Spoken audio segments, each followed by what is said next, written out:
आप देख रहे हैं समय शिखर। ब्रेक के बाद आपका एक बार फिर स्वागत है। 11 साल पहले आज के दिन उत्तर बिहार के लिए काला दिन था। मरने वालों के आंकड़े क्या बताए जाएं, यही समझिए कि 30 लाख से ज्यादा लोगों का सब कुछ छिन गया था। वो बेघर हो गए थे। राष्ट्रीय आपदा माना गया था कोसी के बाढ़ को। नीतीश सत्ता में थे तब, जनप्रिय नेता थे। उन्होंने कहा था कि बाढ़ नहीं, ये प्रलय है। सचमुच प्रलय भी था। प्रलय के तरह ही लोग तबाह भी हुए थे, लेकिन वादों की चाशनी अच्छे से पिलाई गई। इलाके को पहले से भी बेहतर करने के वादे किए गए थे तब। लोगों ने भरोसा भी किया। नीतीश जी फिर सत्ता पर आए। पर क्या हुआ? कोसी के इलाकों में वही खौफ आज भी पसरा हुआ है। आज भी घाव हरे भरे ही हैं। कुसहा के नाम पर कुछ लोगों की राजनीति जरूर चमक गई। कुछ लोग तबाह हुए तो उबर नहीं सके। आपदाएं, समस्याएं उपजाऊ फसल बन जाती हैं। राजनीति की फसल लहलहा उठती है, ये सब जानते हैं। भरोसों और वायदों के बीजारोपण से एक ऐसी फसल लहलहाती है जिसे जनता नहीं काट पाती। हम ये नहीं कहते कि सरकार ने कुछ नहीं किया। सरकार ने जो किया वो करना फर्ज था। सवाल है जितना करना था क्या उतना किया? बहरहाल हमारे साथ हमारे मेहमान बने हुए हैं, चर्चा करेंगे। पहले कुछ खबरें देख लेते हैं।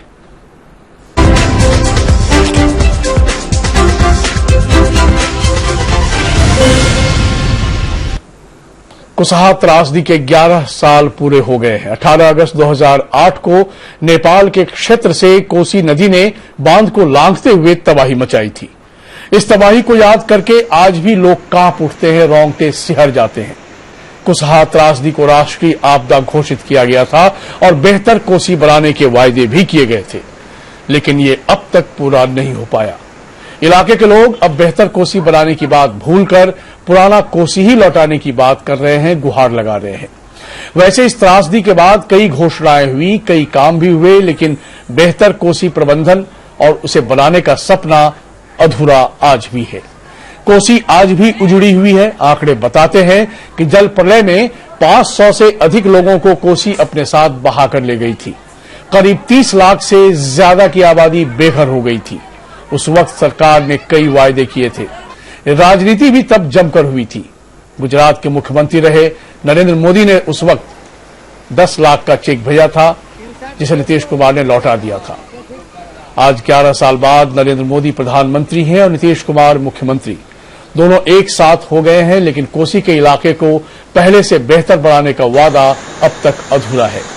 आपको सुनाते हैं मुख्यमंत्री का वो बयान जब उन्होंने कोसी को बेहतर बनाने का वादा किया था।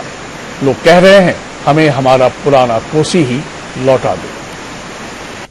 देश के इतिहास में सबसे बड़ा बचाव कार्य कोसी के इलाके में हुआ। आज तक इस देश का इतिहास नहीं है कि 10 लाख लोगों को का बचाव किया गया, उन लोगों को अधिकांश सुरक्षित स्थल पर पहुंचाया गया। 4.5 लाख लोग महीनों जगह राहत शिविरों में रखे गए। ये सब काम हमने किया और उसी समय हमने घूम घूम कर सब जगह कहा था चिंता मत कीजिए, तबाही हुई है, लेकिन मेरा भी संकल्प है कि पहले से बेहतर कोसी के इलाके को बनाएंगे और आज उसी संकल्प के अंतर्गत हम पहले से बेहतर कोसी के इलाके को बनाने में लगे। तो बेहतर कोसी बनाकर देने की बात तो दूर, लेकिन जो कुसहा त्रासदी के पहले का कोसी क्षेत्र था वह भी असरकार देने में विफल रही है। तो मुझे लगता है कि सबसे पहले तो इस सरकार को जो कोसी त्रासदी से प्रभावित जिले हैं इनको विशेष जिले का दर्जा देना चाहिए, ताकि इस क्षेत्र का समुचित विकास हो। और साथ ही कोसी परियोजना पर एक श्वेत पत्र लाना चाहिए, क्योंकि कोसी परियोजना के प्रारंभिक दिनों से ही लेकर और आज तक आप देखेंगे कि नौकरशाह हो, राजनीतिज्ञ हो या क्षेत्र के ठेकेदार हो, उन्होंने इसे एक कामधेनु गाय बना लिया है। और ऐसा लगता है कि करोड़ों करोड़ इसमें लागत लगाई जा रही है और वही ढाक के 3 पात फिर यहाँ के लोगों को उसी त्रासदी का सामना करना पड़ता है। एक छोटा सा रिएक्शन लेते हैं, फिर आपको और जानकारी देंगे। विनोद शर्मा जी, क्या कोसी पहले से बेहतर हो पाई?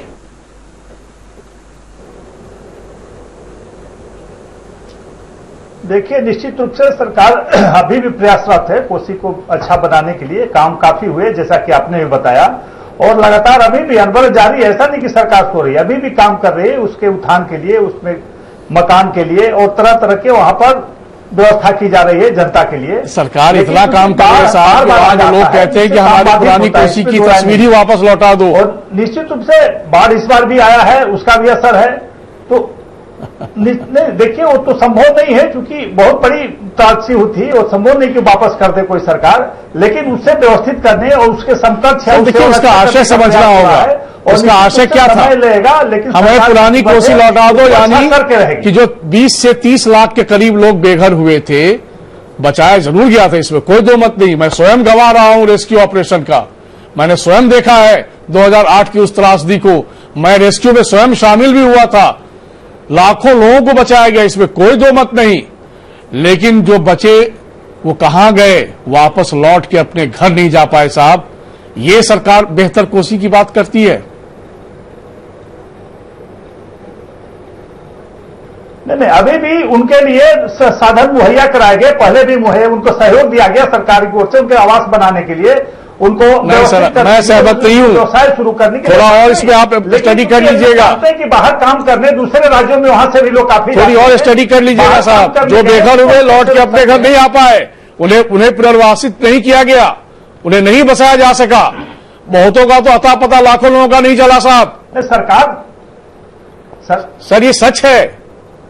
नहीं, सरकार सहयोग देने के लिए खड़ी है, और सरकार दी है उनको मकान बनाने ठीक सर, हम फिर रुक करेंगे, कुछ और फैक्ट फाइंडिंग्स दिखाए थे, फिर हम बाकी बीमारों पर बात करते हैं, काम करना चाहते हैं।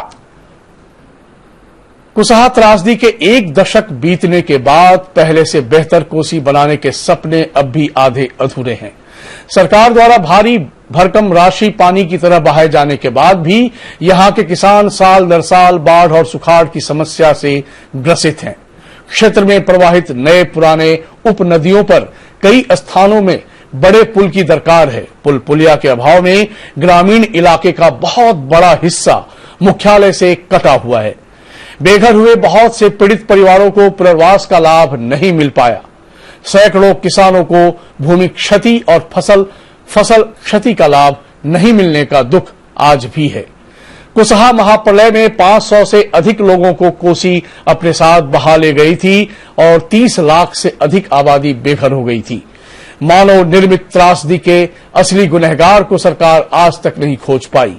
राज्य सरकार द्वारा गठित वालिया जांच समिति की रिपोर्ट आने के बाद कुसहा त्रासदी के जिम्मेदार पर कार्रवाई की मांग की गई है, लेकिन मुआवजा और ध्वस्त हो चुकी कोसी की संरचनाओं को संवार कर सुंदर कोसी बनाने का सपना अधूरा का अधूरा है।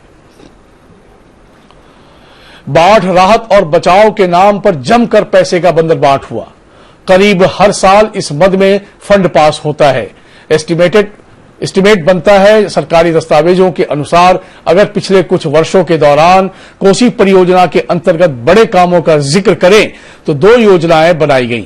पहली योजना बाढ़ राहत और पुनर्वास की थी, जिसके तहत विश्व बैंक से 2004 में ही 220 मिलियन अमेरिकी डॉलर का फंड मिला था। उससे तटबंधों के किनारे रहने वाले बाढ़ प्रभावित लोगों के लिए पक्का घर बनाए जाने थे और जमीन देनी थी। कुल 2,76,000 लोगों को चिन्हित किया गया था जिनके मकान बनने थे। बिहार सरकार के योजना विकास विभाग ने इस काम को करने का लक्ष्य 2012 रखा। पहले चरण में कुल 1,36,000 मकान बनाने का लक्ष्य रखा गया था, लेकिन 2008 में कुसहा के पास तटबंध टूटने से त्रासदी आ गई। पहले चरण का काम 2012 तक भी पूरा नहीं हो पाया। पिछले साल यानी 2018 तक काम चलता रहा, लेकिन मात्र 66,000 के करीब मकान ही बन पाए। पहले चरण के बाद अब उस योजना को बंद कर दिया गया है। गौर कीजिएगा, बाकी पैसे का क्या हुआ किसी को नहीं पता। वर्ल्ड बैंक की वेबसाइट से पता चला कि अभी भी कोसी क्षेत्र में Bihar Kosi basin development project नाम से एक योजना चलाई जा रही है। 2015 में शुरू हुए इस प्रोजेक्ट का लक्ष्य 2023 तक रखा गया है। यह कुल 376 मिलियन अमेरिकी डॉलर का प्रोजेक्ट है। इसका मुख्य उद्देश्य बाढ़ के संभावित खतरे से निपटना है और जल का वितरण कर कोसी क्षेत्र के किसानों के लिए सिंचाई की सुविधा उपलब्ध करानी है। सारी योजनाएं हैं, लेकिन जनता बेहाल है। यही कहानी कोसी की है। एक और जानकारी, कोसी इलाके में हर साल बाढ़ का खतरा रहता है और बुनियादी सुविधाएं ना के बराबर है। कोसी तटबंध के भीतर रहने वाली आबादी के लिए मौसमी पलायन ही जिंदा रहने की इकलौती तरकीब वहां बची हुई है, क्योंकि यहां रोजगार का दूसरा कोई साधन उपलब्ध नहीं है।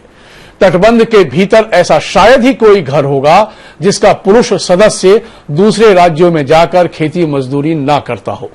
तटबंध बनने के बाद जो बाढ़ से होने वाले जान माल का नुकसान था वो बढ़ा है। खेती पर भी बेहद बुरा असर पड़ा।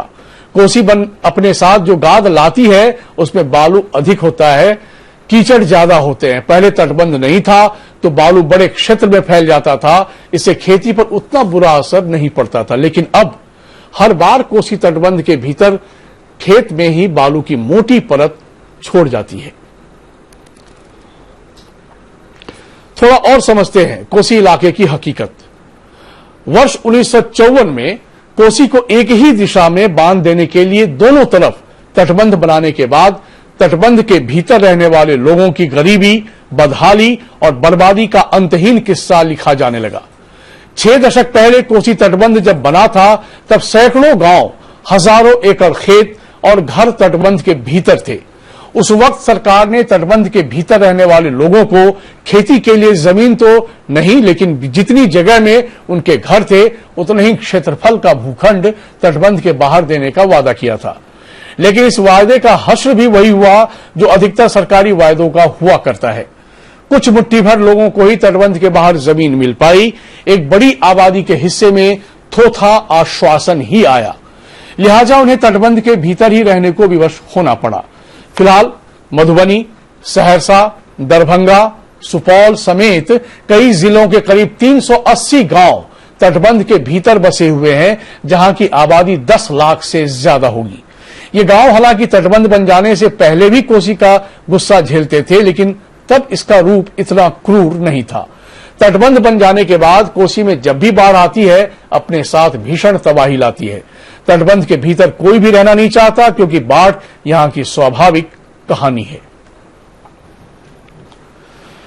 तो मोटे तौर पर यह तस्वीर है। वैश्यंत्री जी, कितना हम वायदों को निभा पाए, कितनी मीठी चाशनी में डुबो पाए?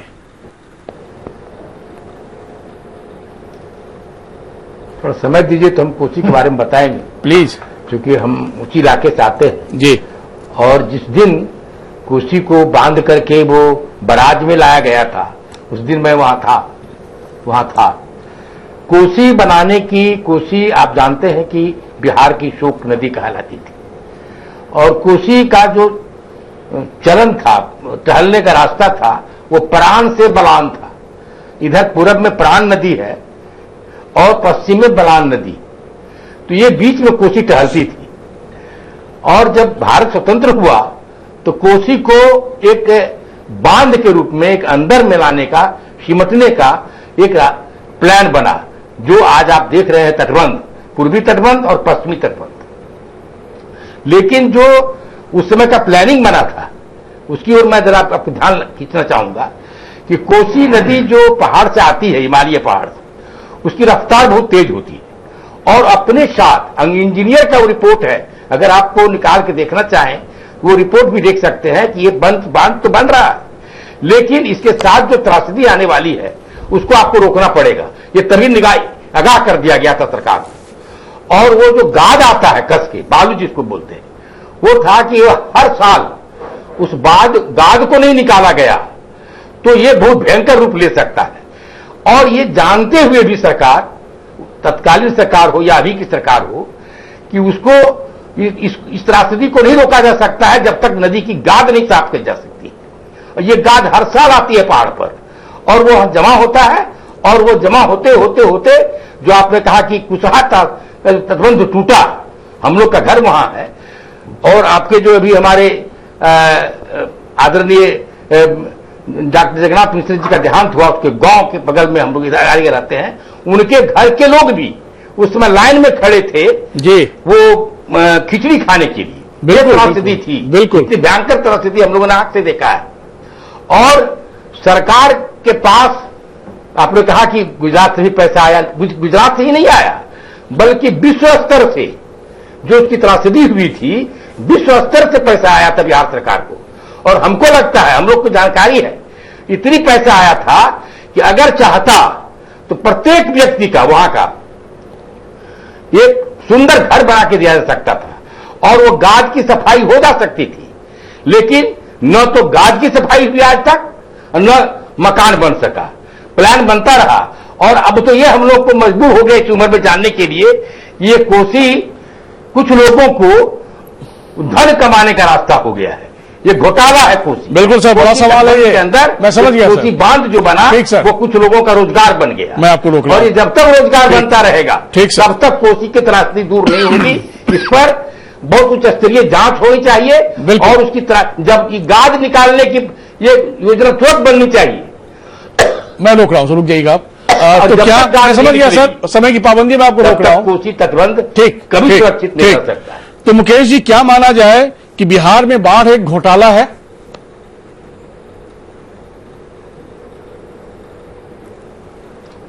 मैंने आपको पहले कहा कि आपने आज दो जो बड़े मुद्दे उठाए हैं वो दो बड़ी त्रासदी जो बिहार की है और ये बड़ा गंभीर विषय है, इसमें बड़ा चिंतन की जरूरत है। पहला विषय तो बिहार में राजनीति का अपराधीकरण और अपराधियों का राजनीतिकरण बड़ा महत्वपूर्ण मुद्दा था कि बिहार का विकास कैसे हो और कैसे उसको नियंत्रित किया जाए, क्योंकि आने वाली की समस्याएं जब तक उसके हिसाब से नहीं अगर रोकेंगे आप तो फैलेगी। दूसरी बात आपने जो उठाई है वो कुसहा और कुसहा के लोगों की त्रासदी, उनकी भयावहता जो उनको अनुभव करना पड़ा, और राजनीतिज्ञों का जो वायदे हुए, और जो सबसे बड़ी बात आपने उठाई है कि भ्रष्टाचार। बिहार की दूसरी सबसे बड़े की जो त्रासदी है वो है भ्रष्टाचार, और ऐसा भ्रष्टाचार जो सचिवालय से लेकर और ब्लॉक के स्तर तक और उसके नीचे तक फैला हुआ है और सभी उसको जानते हैं और सभी स्वीकार करते हैं, लेकिन इसकी जानकारी नहीं होती है।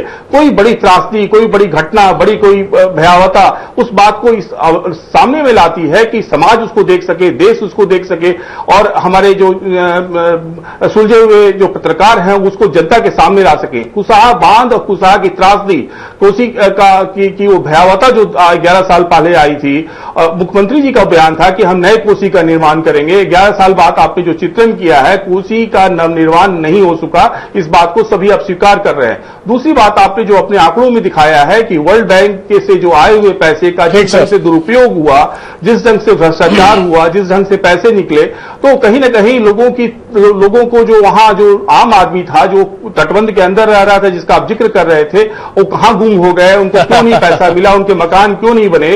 दूसरी तरफ अधिकारी जो मालामाल हुए, जिसकी बात वैसेंद्र जी कर रहे थे कि उस पर जांच होनी चाहिए, और इस ढंग के बड़े जो सिस्टमिक भ्रष्टाचार है जिसका जिक्र आपने उठाया संजय जी, इस ढंग के भ्रष्टाचार को अगर समाज से नहीं निकालिएगा, अगर शासन तंत्र से नहीं निकालिएगा तो बड़ी मुसीबत आएगी। और अगर आपके जो सरकार के जो लोग हैं, मुख्यमंत्री भी जी जिन्होंने वादा किया था, उस जमीन पे नहीं उतरेगा।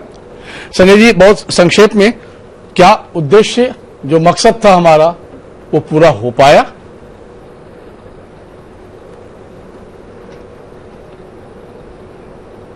मैं दो तीन बात छोटी छोटी बात में बताना चाहूंगा। अगर ज्योग्राफी को हम नहीं बदल सकते हैं, नेपाल और नेपाल से निकलने वाली नदियां अगर वो पानी लाती है और पानी के साथ सिल्ट लाती है, तो चाहे आप जितना फीट ऊंचा बैराज या बांध बना लें, वो उन क्षेत्र को डुबोएगी, उसको आप नहीं रोक सकते हैं। कोसी को आप रोक लेंगे, कमला को, गंडक को, बूढ़ी गंडक को, महानंदा को कहां कहां रोक पाएंगे। रह गई दूसरी बात कि चूंकि यंग माउंटेन है, यंग हिमालय है, और जब वहां से पानी निकलता वो कोई छोड़ता नहीं है, वो तो पानी बारिश हुई पहाड़ पर और जब पानी निकला, ठीक है 1965 में राजेंद्र बाबू सर देखिए, राजेंद्र बाबू ने कहा था आप मेरा सवाल नहीं समझ पाए। हिंदुस्तान पर रहेगी और एक आंख कोसी पर रहेगी। डॉक्टर साहब, मेरा सवाल आप नहीं समझ पाए। दरअसल मैं बहुत सीधा सवाल आपसे पूछना चाह रहा था। ये तो ज्ञान की बात होगी जो आप दे रहे हैं। मुझे ये चाहिए कि जो वर्ल्ड बैंक से इतने मिलियन डॉलर आपको पैसे मिले उन लोगों को बसाने के लिए, फिर उसके बाद एक अतिरिक्त सैकड़ों मिलियन डॉलर आपने लिए उनको बसाने के लिए, 2,72,000 ही आपने चिन्हित किए, चले ठीक है। 60,000 लोगों के लिए आप बना पाए साहब? 2012 में लक्ष्य था। और उसके अलावा बहुत सारी चीजें चल रही है आपकी योजनाएं, धरातल में कुछ नहीं दिख रही है। मेरा सवाल यह है।